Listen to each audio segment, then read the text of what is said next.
अस्सलाम वालेकुम। उम्मीद है कि आप सब खैरियत से होंगे। अच्छा, आज के जो हमारे टॉपिक्स हैं वो हैं इम्पोर्टेंस ऑफ ऑब्जेक्टिव ऑब्जर्वेशन और इंसिडेंटल टीचिंग, ठीक है? टॉपिक से स्टार्ट करते हैं, इम्पोर्टेंस ऑफ ऑब्जेक्टिव ऑब्जर्वेशन से और एक स्टोरी से मैं आपको बताऊँगी, ठीक है? एक साइकोलॉजिस्ट है जो 2 बच्चों को क्लास में ऑब्ज़र्व करता है, ठीक है? एक कहता है कि ये बच्चा बहुत शरारती है और दूसरा कहता है कि ये बच्चा सीट को 4 टाइम छोड़ देता है और 3 टाइम शाउट करता है 20 मिनट्स में। यानी कि टाइम इंटरवल उसका क्या है 20 मिनट्स, जिसमें वो 4 टाइम सीट को छोड़ता है और 3 टाइम वो शाउट करता है, ठीक है? अब जो सेकंड ऑब्जर्वेशन है वो ऑब्जेक्टिव है। क्यों? क्योंकि ये आपको फैक्ट्स पे बेस नॉलेज दे रही है, डाटा दे रही है, ठीक है? ओपिनियंस नहीं दे रही, ठीक है? या फीलिंग्स नहीं आ रही इसमें, इस तरह नहीं, बल्कि फैक्ट्स के ऊपर बेस करते हुए वो आपको बात बता रही है, डाटा दे रही है, ठीक है? तो ऑब्जेक्टिव ऑब्जर्वेशन क्या है? मतलब बिहेवियर को देखना और रिकॉर्ड करना फैक्ट्स पे बेस करते हुए, ना कि पर्सनल फीलिंग्स और जजमेंट्स पे, ठीक है? आपके इसमें पर्सनल फीलिंग्स इन्वॉल्व नहीं होते हैं, आप जजमेंट्स नहीं करते हैं, आप अजम्पशंस नहीं लगा रहे होते हैं, बल्कि आपने क्या करना होता है, एक फैक्ट्स के ऊपर बेस करते हुए आपने डाटा को रिकॉर्ड करना होता है, ठीक है? अब ये आपको आंसर करता है कि एग्ज़ैक्टली हुआ क्या, ठीक है? और कितनी बार जो है वो हुआ और कितने टाइम में हुआ, ठीक है? इसकी इम्पोर्टेंस क्या है कि इससे आपको असम्पशन्स नहीं बल्कि क्लियर और एक्यूरेट डाटा मिलता है और जो कि फैक्ट्स के ऊपर डिपेंडेंट होता है, यानी कि फैक्चुअल डाटा आपको ऑब्जेक्टिव ऑब्जर्वेशन से मिलता है, ठीक है? सेकंड चीज़ आपको ये है कि करेक्ट डायग्नोसिस में आपकी हेल्प करता है। क्यों? क्योंकि रॉन्ग ऑब्जर्वेशन से फिर आप क्या करते हैं, रॉन्ग अंडरस्टैंडिंग आपकी हो जाती है, ठीक है? फिर उस वजह से आपका पूरा ट्रीटमेंट प्लान ख़राब हो जाता है। तो करेक्ट डायग्नोसिस में हेल्प करता है, जैसे एक बच्चा अगर आपको सेशन में चुप लग रहा है, ठीक है? तो वहाँ पे जो उसकी सब्जेक्टिव ऑब्जर्वेशन होगी वो आप कहेंगे कि बच्चा शर्मीला है। लेकिन जब आप उसकी ऑब्जेक्टिव ऑब्जर्वेशन पे आएँगे तो आप ये कहेंगे कि बच्चे ने 30 मिनट के सेशन में बात नहीं की, ठीक है? अब इससे जो प्रोफ़ेशनल है वो क्या करेगा, वो रियल इश्यू समझने में उसकी हेल्प होगी। जैसे मेबी बच्चे में शाइनेस है, एंग्ज़ायटी है या फिर लैंग्वेज डिले भी हो सकता है, जिसकी वजह से बच्चे ने 30 मिनट के सेशन में बात ही नहीं की, ठीक है? थर्ड चीज़ आ जाती है इसमें, ट्रीटमेंट प्लानिंग के लिए बहुत ज़्यादा यूज़फुल है। अब थेरेपिस्ट जो है वो ऑब्जेक्टिव डाटा को यूज़ करके इंटरवेंशन को प्लान करता है, ठीक है? जैसे अगर बच्चा रोज़ 20 मिनट रोता है तो थेरेपी का फ़ोकस किस चीज़ पे होगा? उसके रोने के टाइम को कम करने पे। यानी कि वो 20 टाइम रोज़ाना रोता है, ठीक है? तो ये 20 मिनट्स, ठीक है? तो ये उसका क्या है, ड्यूरेशन है। तो आपने इसको कम करना है, ठीक है? आपकी थेरेपी भी इसी के अकॉर्डिंग अप्लाई होगी। फिर आप 4th पॉइंट पे आते हैं। 4th पॉइंट पे इसकी इम्पोर्टेंस ये है कि प्रोग्रेस मेज़र करने में आपकी हेल्प करता है और प्रोग्रेस को आप कंपेयर भी कर सकते हैं। यानी कि आप इसके थ्रू देख सकते हैं कि पहले आपका किस तरह बच्चे का था, ठीक है? सिचुएशन कैसी थी और बाद में जब आपने उसके ऊपर थेरेपीज़ वगैरह अप्लाई की हैं तो तब क्या रिज़ल्ट आया, ठीक है? नेक्स्ट ये करता है कि बायसनेस को रिड्यूस करता है। यानी पर्सनल ओपिनियन, जैसे आप सब्जेक्टिव ऑब्जर्वेशन इमोशन से इन्फ्लुएंस हो सकती है आपकी, ठीक है? तो वो इससे क्या होती है, रिड्यूस होती है। आप यहाँ पे जो है वो पर्सनल चीज़ें नहीं लगा रहे होते हैं, बल्कि आप फैक्ट के ऊपर डाटा को अपने देख रहे होते हैं। तो बायसनेस जो है वो आपकी रिड्यूस होती है, ठीक है? जैसे टीचर एक बच्चे को लाइक नहीं करता तो वो उसे कहेगा कि ये प्रॉब्लमैटिक है, ठीक है? वो उसे बोलेगी ये प्रॉब्लमैटिक बच्चा है। लेकिन अब जो ऑब्जेक्टिव डाटा है वो आपको एक्चुअल बिहेवियर फ्रीक्वेंसी शो करेगा यहाँ पे, ठीक है?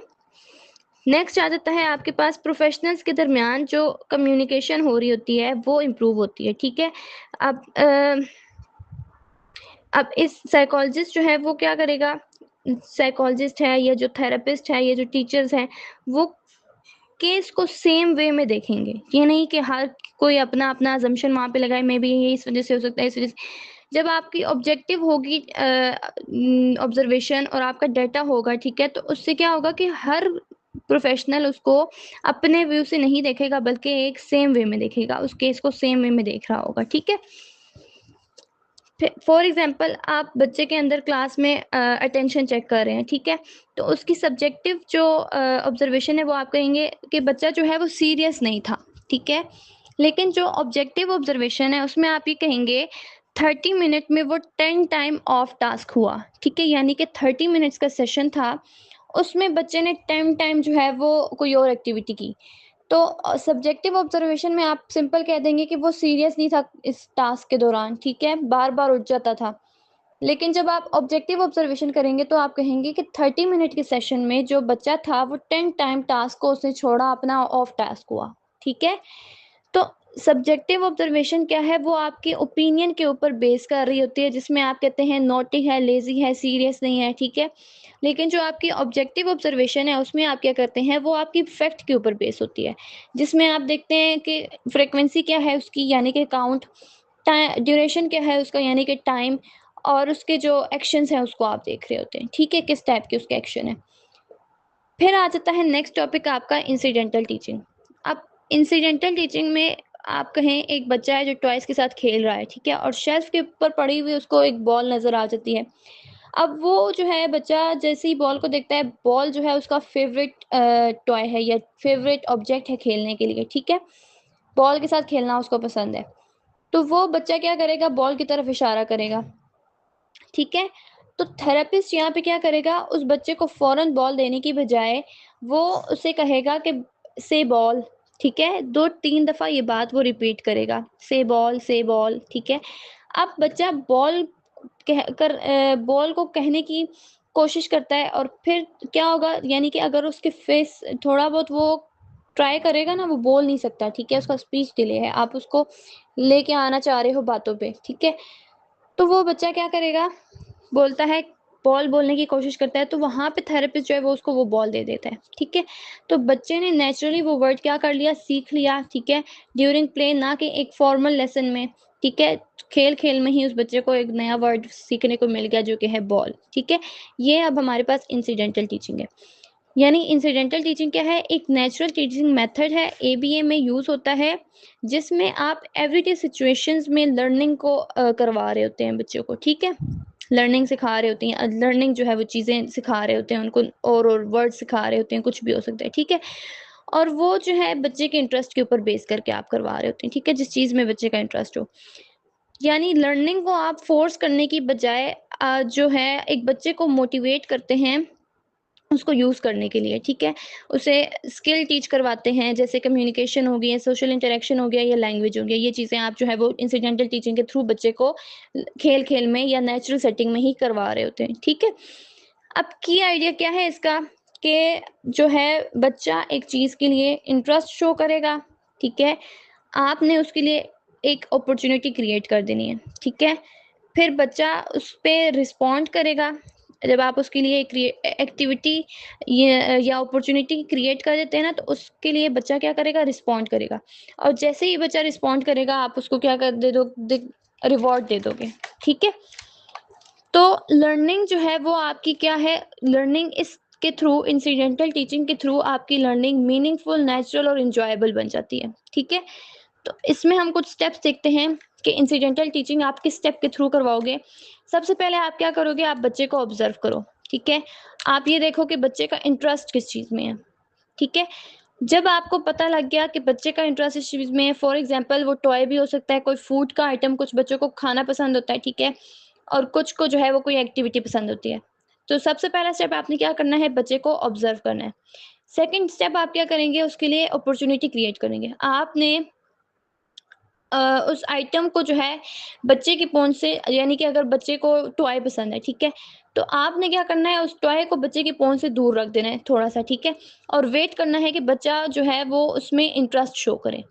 देन थर्ड स्टेप में आपने क्या करना है, प्रॉम्प्ट करना है बच्चे को, यानी बच्चे को कम्युनिकेट करने के लिए आपने एनकरेज करना है। जैसे जब वो टॉय देख लेगा तो आपको तो पता लग गया कि इसने टॉय देख लिया है, ठीक है? आप अब उसको बोलेंगे कि बच्चा आपको क्या चाहिए, ठीक है? बेटा आपको क्या चाहिए? या फिर आप बोलेंगे अगर वहाँ पे कोई कार पड़ी हुई है, ठीक है? आप उसको बोलेंगे से कार, ठीक है? फिर आपने क्या करना है, नेक्स्ट स्टेप में उसको रीइंफोर्स करना है। जैसे ही बच्चा आपको कोई रिस्पॉन्स शो करेगा, इवन वो पार्शियली क्यों ना हो, ठीक है? आपने उसको वो आइटम दे देना है, ठीक है? या फिर आपने उसको प्रेज़ भी करना है, ठीक है? यानी फॉर एग्ज़ाम्पल मैं आपको बताती हूँ, 3 एग्ज़ाम्पल्स के थ्रू हम ये देखेंगे, एग्ज़ाम्पल हैं, मिलती-जुलती हैं लेकिन सेटिंग्स डिफरेंट हैं, ठीक है? फर्स्ट आप क्या कर रहे हैं, आप एक बच्चे के अंदर कम्युनिकेशन स्किल लाना चाह रहे हैं, ठीक है? तो बच्चे को जो है वो जूस चाहिए।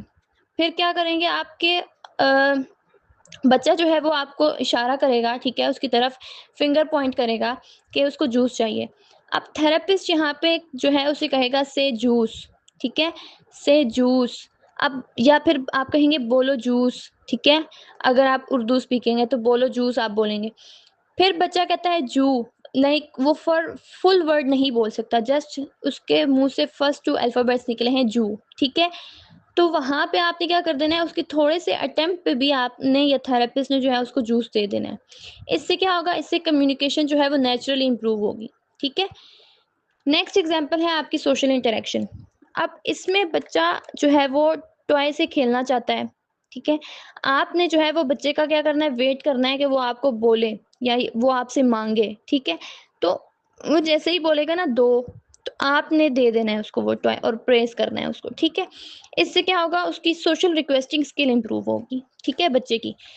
नेक्स्ट मैं एक हॉस्पिटल एग्जांपल लेती हूँ। फॉर एग्जांपल बच्चा जो है वो उसका थेरेपी का सेशन चल रहा है, ठीक है? और सेशन के दौरान जो है उसने स्टिकर्स देख लिए हैं और उसको वो स्टिकर्स चाहिए, वो बार-बार उसकी तरफ देख रहा है। अब जो थेरेपिस्ट है उसको पता लग गया है कि बच्चे को जो है वो स्टिकर्स चाहिए। ये आपने नहीं करना कि आपने उठा के उसको दे देने हैं स्टिकर्स, ठीक है? आपने क्या करना है, आपने बच्चे का वेट करना है। जब तक आपसे बच्चा नहीं माँगेगा, आपको पॉइंट आउट नहीं करेगा उसकी तरफ, आपने उसको वो चीज़ नहीं देनी है, ठीक है?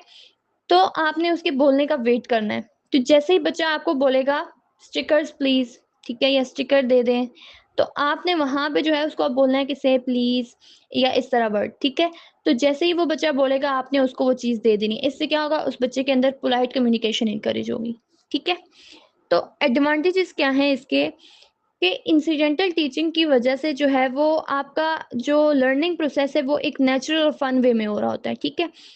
फॉर एग्ज़ाम्पल आपका कोई थेरेपी सेशन हो रहा है, ठीक है? उसके दौरान एकदम से बच्चे को जो है कोई चीज़ नज़र आ गई है, कोई आपने पहले से प्री प्लान्ड नहीं है वो, ठीक है? और वहाँ पे वो चीज़ माँगता है आपसे या उसकी तरफ पॉइंट आउट करता है, तो वहीं पे आप उसको जो है वो कम्युनिकेशन सिखा सकते हैं, सोशल स्किल्स सिखा सकते हैं, लैंग्वेज सिखा सकते हैं, ठीक है? उसको आप जो है वो पोलाइट कम्युनिकेशन उसको सिखा सकते हैं, ठीक हो गया? तो नेचुरल सेटिंग का यही मतलब है कि नेचुरली जो है वो उसको चीज़ें सीखने को मिल रही हैं। दूसरी चीज़ ये है कि आप बच्चे की मोटिवेशन को यूज़ करके वो चीज़ कर रहे होते हैं, ठीक है? यहाँ पे जो है इस टेक्नीक में आप बच्चे की मोटिवेशन यूज़ कर रहे हैं। सेक थर्ड चीज़ क्या है इसमें कि इससे कम्युनिकेशन बहुत ज़्यादा जल्दी इम्प्रूव होती है एक बच्चे के अंदर या एक इंसान के अंदर, ठीक है? आप ज इसे इस चीज़ को आप घर पे भी यूज़ कर सकते हैं, आप स्कूल में भी यूज़ कर सकते हैं, आप जो है वो हॉस्पिटल की सेटिंग में भी यूज़ कर सकते हैं।